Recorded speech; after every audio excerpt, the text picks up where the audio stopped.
If you're struggling with SI joint pain and it just feels unstable and clunky back here, you may have heard of the glute bridge or other glute exercises like the hip thrust to help you gain strength and stability around the SI joint. I even mentioned them in a previous video about the SI joint, but I wanted to explain why sometimes glute bridges and the related glute exercises won't work for your SI joint pain. I'm going to explain how you can fix these little problems so that you can fix your unstable SI joint. So if you're ready, let's get ready to think right, move right, and feel right.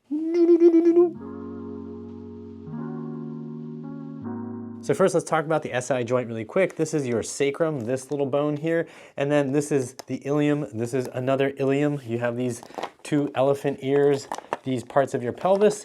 That joint is where those bones meet, and that joint is covered by a bunch of ligaments and muscles. The glute max is a big muscle that covers over this area and gives some stability to this joint. And if you sit on your butt all day for like your entire life, the glute max dies and becomes not so good at providing stability. So then we need to look at an exercise. This exercise is going to help your butt grow, which will make your SI joint feel a lot more stable. But that's assuming you do the exercise correctly. So let's look at the basics of the glute bridge and some of the related other glute exercises so you understand how things go wrong. And yes, they can go wrong even though this exercise looks super simple.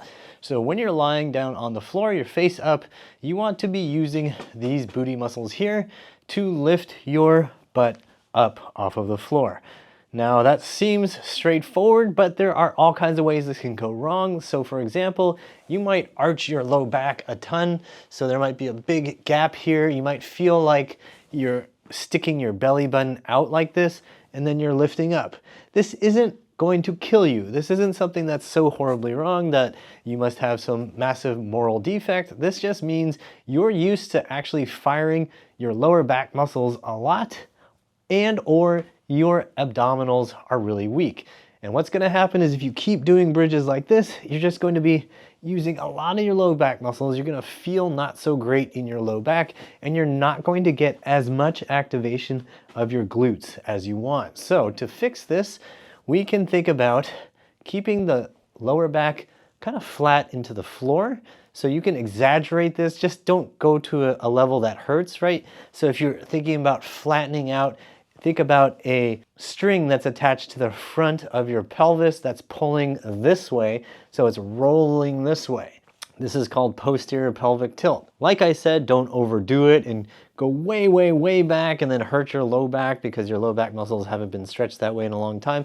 Just go to where it's kind of flat, feels doable. Then you want to squeeze your butt cheeks, push into the floor. You might want to put more weight into your heels. That might help you feel your glutes more.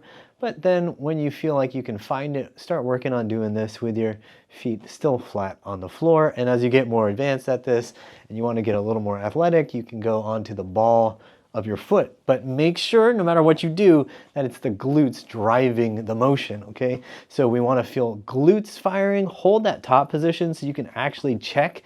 Pinch in there, see what you find. Say hello to your long lost friends. Another way this can go wrong is if your foot position is a little funky, like your butt is right by your heels, you might find it really hard to move at all. You might find like, oh, I'm going up, but I don't really feel my glutes. It's because you're too smashed in here. Another thing that could go wrong is if you're too far away and then you start to lift up, you're gonna feel your hamstrings cramp. And by the way, if you're really weak, your hamstrings might cramp even if you're doing it correctly because your hamstrings do have to work during this exercise. Now, if you wanna make this exercise a little bit more challenging, which you should, you can look at the glute bridge with one leg. Now, that would mean you're just, again, keeping that low back kind of flat and then lifting your butt up like so, but you're only using that one leg at a time, right? So you're going up and then back down. But you probably don't want to start like that. You probably want to go like this, lift up, and then slowly back down. 2 feet are on the ground. When your butt comes up, 1 foot lifts, and then you slowly come down so that you get used to using one leg in a nice stable way. Otherwise, what'll often happen is you go straight to the single leg and you go, and you have this limited range of motion. So this way we get the full range and then slowly back down. Full range means you're really extending, you're getting this area kind of flat, you're drawing basically a straight line from your knee to your hip to your shoulders more or less without overarching like that. And if you want to build even more strength for your glutes, then you got to hit the like button and subscribe so you don't miss out on any future videos. Do it right now while I set up this next exercise, which is going to be amazingly quick. Now I've got this. You can use your couch, you can use a bench at the gym, and you can elevate your rib cage, your upper body. And then you're going to do the bridge with a nice deep range of motion here. So your butt gets to sink down and then boom, fire up. Now, again, you want to make sure you're not letting your low back arch a ton as you do this, because you're going to miss out on all the benefits. And I emphasize this because this will rob you of the stability that you want around the SI joint. I personally was making this mistake because I was going too fast. I was trying to go right through this difficult spot. I would let my abs relax and then my pelvis would get out of sync. I'd get up, but I wasn't actually engaging everything fully because my abs were too weak and not firing the right way. So I'm going to talk about how you can deal with that later in this video. This exercise is called the hip thrust and it's great for building your glutes. And if you want to make this harder, you can just lift one of those legs out of the way and then use these. But again, remember that the abs have to stay on while you're doing this so you don't start cranking into your lower back. And you want to focus on feeling the glute. Same thing as before. If you want to get used to this, then do it with two legs as you come up, and then one leg as you come down. And then as you get better at all of these glute bridge variations, you can throw some weight onto your lap. I'm just going to use this extra pelvis I have lying around, and then I'm just going to go down and up and down and up. Hopefully this doesn't get censored on YouTube. You can also use weight when you're doing this in single leg fashion. So go ahead and keep building those glute muscles, but don't make the mistakes I've already mentioned. Now let me give you some of the key fixes if you feel like your glute bridges are not working your glutes correctly. And if you want to support this channel, I invite you to go to uprighthealth.com/donate to see all the simple, easy options like PayPal or Patreon, or you can use the join and thanks buttons, which you'll find on YouTube down below. The first tip is to slow everything down. So if you're going into a hip thrust or a glute bridge and you're just trying to go fast, you're gonna notice that up near the top and somewhere near the bottom, you're gonna lose the tension that you're looking for in the abs, particularly right around here for me is where I feel like my abs lose control because my butt's sinking down and I'm trying to get my pelvis a little bit lower. That means my low back tries to cheat and allow for the belly button to kind of dump out and open. Instead, I need to maintain that tension, maintain the glute and ab tension as I slowly get to the bottom. And then as I come up, again, slowly to make sure I'm feeling the correct firing pattern. And as you get up near the top, especially if you're using weight, you might feel like, oh yeah, I got it, but you didn't because you're actually relaxed in your abs and you're using your low back too much. So keep the abs on, slow down as you come up to that top position. Make sure you feel these going. That should be the primary sensation that you feel, and make sure that if you are using weight, you're not using too much. It's super easy to get into this mindset of like, oh, I gotta throw 100 pounds on my lap, but use 15 pounds, use 10 pounds and do it slowly so you can feel the right firing pattern. And then as that firing pattern becomes more and more automatic, you're gonna feel like your glutes are getting stronger and better and your SI joint is getting more stable. And the second tip requires the set department to move things around. Turns out I am the set department.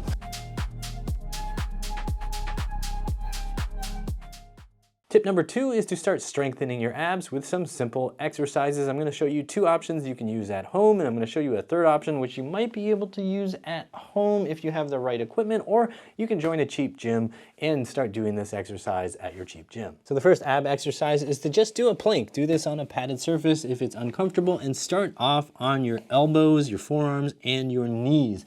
I just want you to think about pulling your arms towards your knees and your knees toward your arms. So you're creating this kind of boom effect right there. So you're pulling in towards each other. You're using your abdominals to create that force. So hold that for 30 to 60 seconds or longer if it feels doable. Feel the abs contract. Push into the floor with your arms. So I don't want you sagging like this. I want you pushing away from the floor. I want your low back to be pretty flat, and I want you to maintain that tension. As you get better at this, you can also lift up onto your feet and then keep pulling like that. And if you feel like you can handle it, you can go up onto your hands and do the same thing. You're pulling your hands towards your feet, feet towards your hands, maintaining that tension, keeping that back nice and straight. Don't let your back go into this position while you're doing it unless you're doing it really intentionally and you have some specific reason for it. This is not a bad position. It's not bad for you. It's just not training what we want. This is what we want. We want the low back to stay kind of flat. We want the abs to be able to maintain that when we want it. 2 rounds of that will be super helpful. Then you can lie down on your back and do some heel taps. So you're gonna start off just like this, low back, flat into the floor, fire your abs. Maybe you just have to stay here because you find that it's really hard to maintain this. That's fine, do it for 30 to 60 seconds or more if you feel like you can handle it, and then take your rest. Now, if you wanna make it harder to actually do the heel taps, I'm gonna have you slowly drop a foot down towards the floor. Don't let your low back lift off the floor. So you might find that it's only like this on one side, maybe it's like, oh gosh, and then the other side you might feel like, whoa, that's super easy. That's fine, it happens. Don't feel bad, okay? Just respect your limits, figure out where you can get. If you have the strength, I suggest lifting your head up. That's gonna fire your abs a little bit more, but if that gets too tiring, you can always let your head rest. So just like this. And then when you wanna make it harder, you reach further out with your leg, keeping the low back flat. And if you want to make it even harder, you use both legs at the same time. Once you're doing these repetitions, you can go 10 aside or however many aside you need to actually feel some fatigue, and just make sure you don't feel like your low back starts kicking in because your abs have just given up the ghost. So when you move on to 2 legs at a time, make sure you're doing around 5 to 15, maybe 20 to really feel those abs firing. 2 rounds of that to get your abs firing, and then let's talk about the third option. This third exercise to help you with your SI joint pain in your abs is actually a variation of the heel taps that we just did on the floor. You need some sort of ab bench, or use a bench like I have here and elevate one end. Make sure it's steady and stable so you don't fall off and break your neck. You want to be able to hold on to something. On this bench, I have a little handle here, or these right here. If you go to a gym, a lot of times they have ab benches that have handles here.